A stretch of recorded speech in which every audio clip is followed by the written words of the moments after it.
Mesdames, Messieurs, d'abord, je vous présente toutes mes excuses pour mon retard. Je vois que vous aviez commencé vos travaux.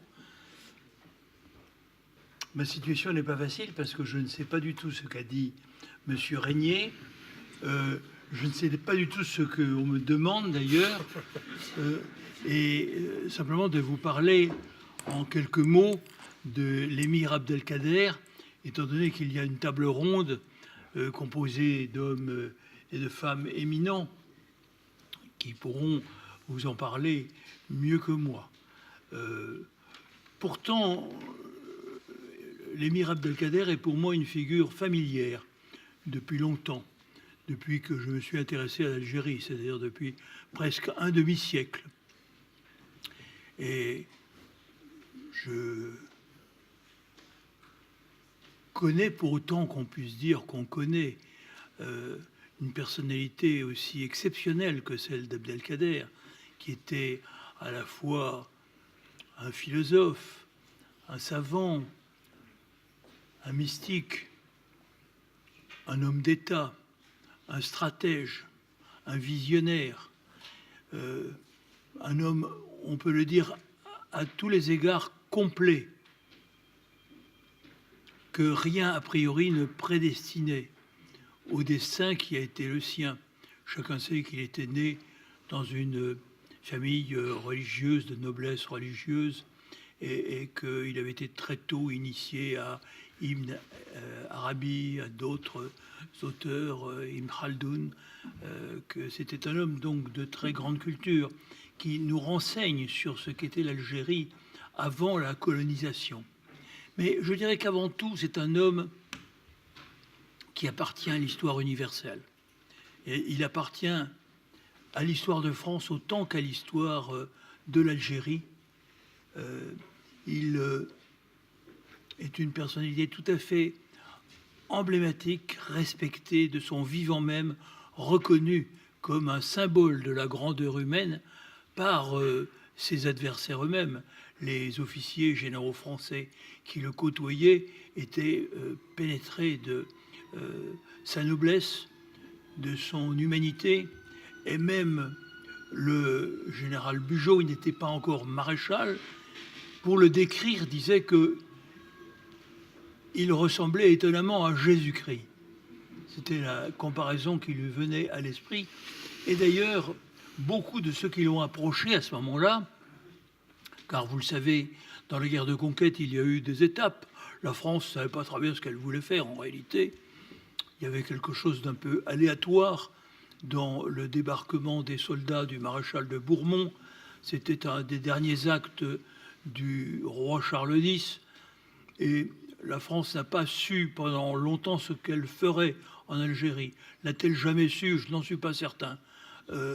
La vérité est qu'il y a eu des traités de paix, le traité dit d'Émichel en 1834 et le traité de la Tafna en 1837 qui laissait à Abdelkader la souveraineté des trois quarts de ce qu'est l'Algérie du Nord. C'est-à-dire que sa souveraineté allait jusqu'à Constantine. En tout cas, elle lui était laissée par les Français qui s'étaient installés au plus près des côtes, notamment à Alger, bien sûr, Oran, me semble-t-il, Philippeville, qu'on appelle Skikda, et peut-être Beaune. Mais les Français étaient d'emblée ne pensaient pas pénétrer en profondeur les terres. Ce n'est que plus tard qu'ils ont eu cette idée d'une France africaine. C'est une idée que Bugeaud exprime dans un livre qui s'appelle Histoire de l'Algérie française, paru en 1850 chez un éditeur aujourd'hui inconnu qui s'appelle Morel, à Paris, en 3 tomes. C'est un livre très intéressant du point de vue des connaissances ethnographiques et de la connaissance du pays, dont témoigne Bugeaud, sans doute alimenté par son état-major et par les bureaux arabes, mais il montre quand même une grande connaissance du pays. Et Bugeaud est celui qui dit que quand il a vu Abdelkader, il a cru voir le Christ. C'était son visage, qui était un très beau visage, c'était un très bel homme. à l'œil bleu, au port majestueux et avec une grande noblesse de traits. C'était à tous égards un aristocrate. J'ai oublié de dire que c'était un poète aussi. Hein, et il faut avoir lu les poèmes d'Abdelkader pour se pénétrer de leur beauté. Il puise d'ailleurs dans la mystique qui est la sienne, plus particulièrement, je dirais, à la fin de sa vie, après 1863, il fait un pèlerinage à la Mecque, il rencontre un sage soufi, et il considère que ce jour-là, il a atteint ce qu'il appelle l'extinction en Dieu, mais il considère que il a atteint le niveau auquel il tendait naturellement dans une de ses confidences, à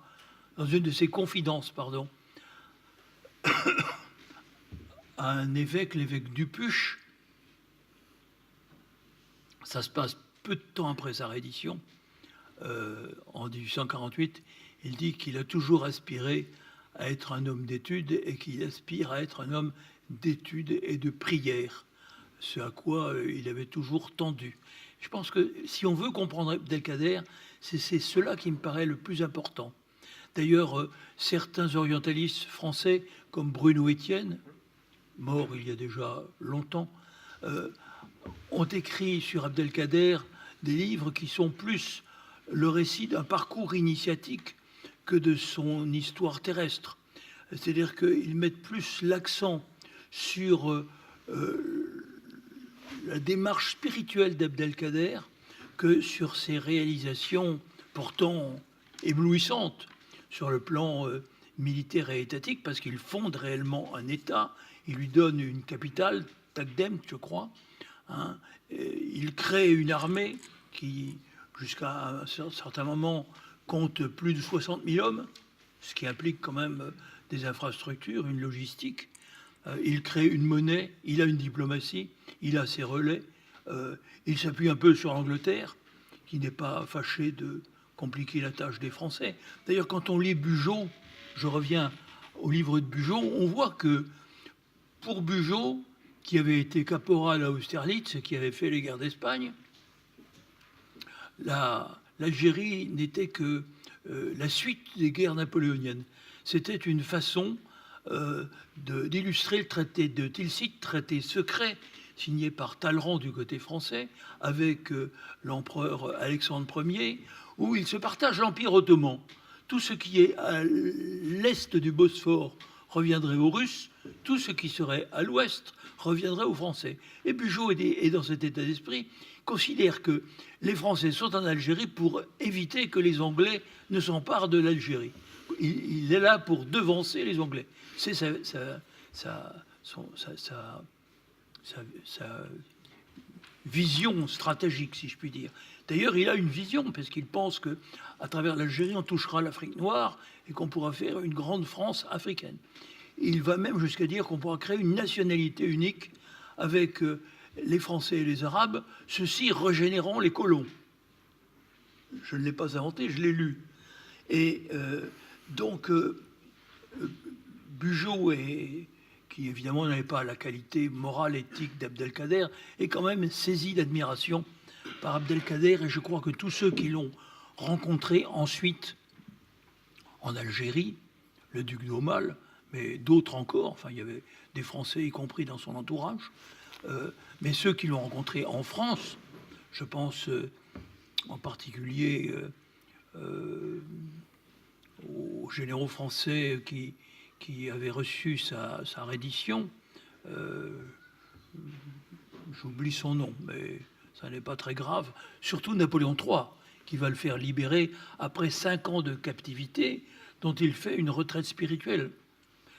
Eh bien, Louis-Napoléon a des pages qui sont absolument admirables sur Abdelkader. On sent qu'il est pénétré d'admiration pour Abdelkader. D'ailleurs, chacun sait qu'après l'affaire de Damas et de la sauvegarde des chrétiens de Damas par Abdelkader, la France, je ne sais pas si c'est avant ou après, enfin, se sentira obligée de verser une pension à Abdelkader et à sa famille. Il est reconnu comme étant un très grand homme auquel la France doit beaucoup. Et les amitiés que nourra Abdelkader avec des Français, le plus célèbre, c'est Ferdinand de Lesseps. Abdelkader sera présent à l'inauguration du canal de Suez. Mais je m'éloigne un petit peu de mon propos initial. J'avais pris quelques notes que je vais essayer de me raccrocher pour vous dire que Abdelkader est un homme qui est à la fois un héros au cœur de l'épopée qu'est la résistance incroyable des Algériens à la pénétration française. Ça dure 15 ans, avec une tactique éprouvée, une mobilité, une vision tout à fait étonnante. Même la Smala est une création tout à fait originale d'une capitale mobile. À la fin, Abdelkader, épuisé par la guerre terrible que lui fait Bugeaud, avec plus de 100 000 hommes, considère que Dieu ne lui donne plus son appui, il n'a plus que 1600 hommes avec lui, donc il est loin de l'effectif qu'il avait à un certain moment, et il considère que, puisque Dieu lui a retiré son appui pour des raisons qui lui échappent, eh bien lui, il décide de se retirer du monde. Et les Français lui offrent la liberté. En fait, ils ne lui rendront réellement que 5 ans après une pérégrination entre Toulon, Pau, le château d'Amboise, qui lui permet aussi de découvrir le pays. Et puis, Abdelkader, quand il viendra à Paris, après sa libération, sera vraiment fêté par le tout Paris, considéré comme un héros hors norme. Même, il me semble que le maréchal Soult a dit qu'il y avait 3 grands hommes qui vivaient encore sur la terre et qu'ils étaient tous les 3 des musulmans. Et il citait Chamil, l'émir Chamil du Caucase, Abdelkader, et il me semble Mohamed Ali qui essayait de moderniser l'Égypte. Mohamed Ali a été quand même un grand modernisateur de l'Égypte après le court passage de Napoléon Bonaparte. Donc, Abdelkader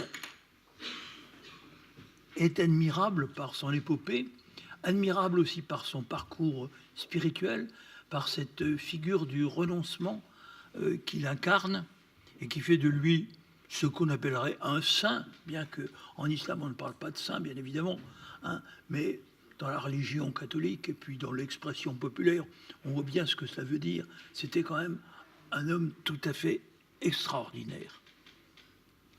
Extraordinaire, et je dirais qu'il nous apprend beaucoup de choses sur ce qu'était l'Algérie, ce qu'était le potentiel de l'Algérie avant la conquête française, qu'on a toujours eu tendance à sous-estimer, mais quand on fait des études plus approfondies aujourd'hui, on se rend compte qu'il y avait une richesse humaine, un niveau d'éducation dont témoigne Abdelkader, qui était un savant, quelqu'un qui n'était pas du tout prédestiné à la chose militaire ou à une carrière politique. C'était un homme de prière, et un homme de chapelet, comme on dit.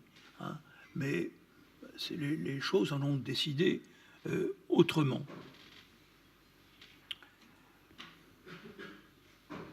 Je voudrais simplement conclure en disant qu'il reste tout à fait actuel.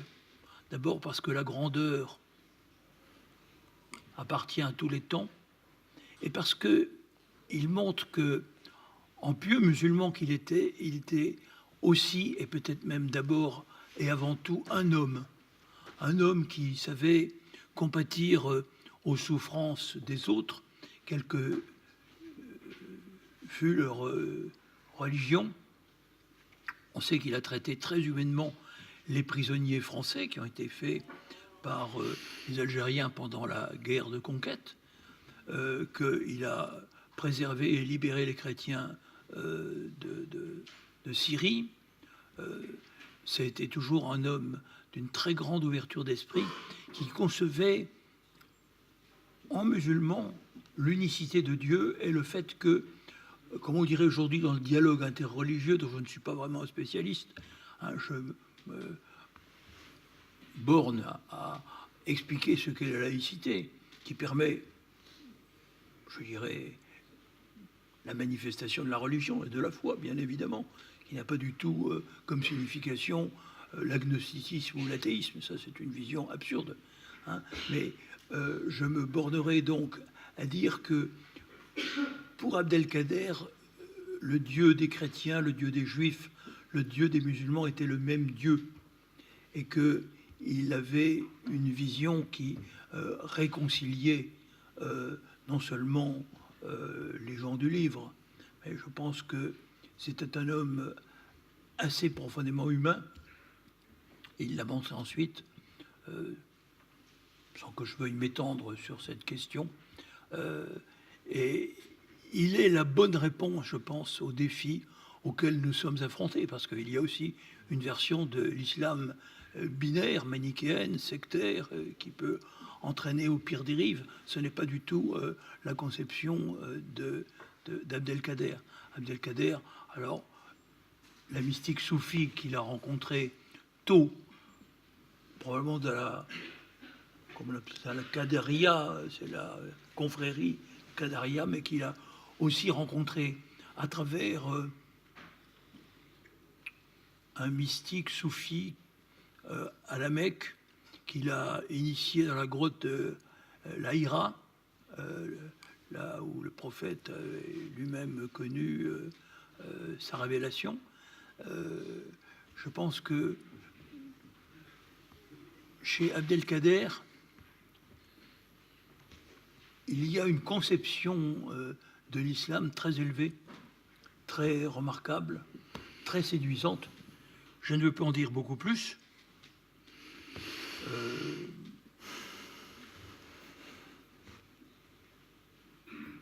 C'est un homme qui reste tout à fait d'actualité, tout à fait digne d'être connu et d'être admiré.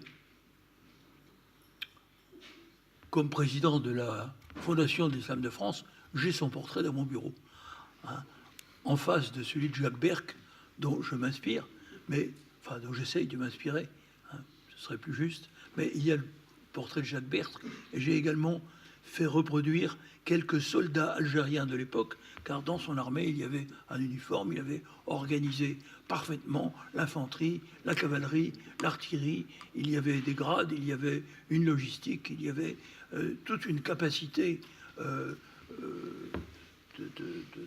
stratège. Et ces soldats algériens, dans leur uniforme, peuvent contribuer même à la décoration de mon bureau. Hein. Donc voilà, je termine par cette note prosaïque, hein, ce qui est de très mauvais goût pour avoir voulu vous parler d'un homme qui était tout sauf prosaïque, qui était vraiment un homme extraordinaire.